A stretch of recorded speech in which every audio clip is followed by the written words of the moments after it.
हाय, आज आपण करणार आहोत मस्त मसाला कटोरी चाट। चला तर मग आपण काय केलं आहे, एक वाटी मूग डाळ घेतली आहे आणि अगदी 4 चमचे तांदूळ घेतले आहेत पोह्याचे। ते छान 2-3 तास भिजवून घेतली। त्यात आलं आणि लसूण घालणार आहे मस्त, आणि हे छान आपण मिक्सरला वाटून घेणार आहोत। बघा, छान त्याचं प्युरी करून घ्यायची आहे बारीक। छान बारीक वाटून झालं आहे आपलं। सो आता आपण ते बाउलमध्ये काढून घेतलं आहे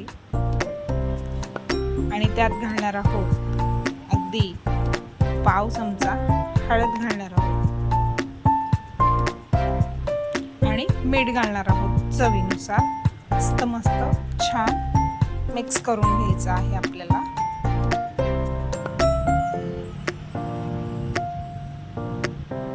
आपण छान मिक्स केलं आणि आता आपण एक काचेचं बाउल घेतलं आहे। त्यात आपण बारीक चिरलेला कांदा घेतला आहे। आता आपण कटोरीसाठी मसाला बनवणार आहोत। नंतर त्यात शिमला मिरची घेतली आहे बारीक चिरून, गाजर घेतला आहे बारीक किसून घेतला आहे छान आपण, आणि बारीक चिरलेली कोथिंबीर घेतली आहे। असं छान हे सर्व आपण मिक्स करून घेणार आहोत।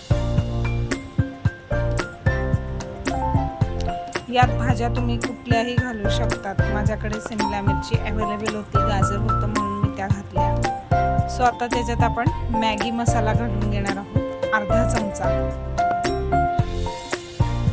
आणि मीठ घालणार आहोत चवीपुरता। असा आपला हा छान मसाला रेडी होतोय। तोही आपण छान मिक्स करून घेतोय।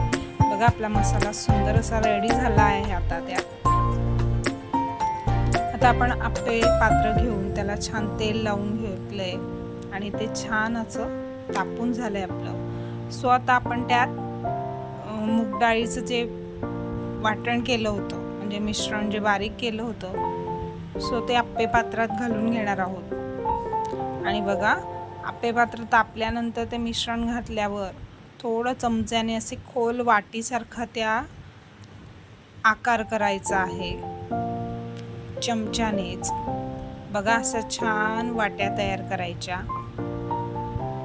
भांडं जसं तापताना तसं तसं ते मिश्रण आतमधून आप्पे पात्राला छान चिकटलं जातं, त्यामुळे असा खोल वाटीचा भाग तयार होतो मस्त। सो आपलं बऱ्यापैकी त्या वाट्या तयार झाल्या आहेत आणि आता आपण त्यात मसाला भरणार आहोत। छान मसाला भरून झाल्यावर बघा, आपला छान मसाला भरून झाला आहे। सो आपण त्याला तेल सोडून घेणार आहोत आजूबाजूने आणि झाकण ठेवणार आहोत एक 10 मिनिटं। 10 मिनिटांनी बघा ते छान सुटलं आहे। असं मस्त वाट्या निघता आहेत छानपैकी। अशा सगळ्या वाट्या आपण काढून घेतल्या। त्यावर छान चिंचेची गोड चटणी घातली, हिरवी चटणी घातली, बारीक शेव घातली। सो मसाला वाटी खूप सुंदर झाली आहे चवीला। सो तुम्ही पण अशी करून बघा आणि व्हिडिओ आवडल्यास लाईक, शेअर, सबस्क्राईब करायला विसरू नका नक्की। हे बघा, खूप सुंदर लागते आहे चवीला, खूपच अप्रतिम आहे।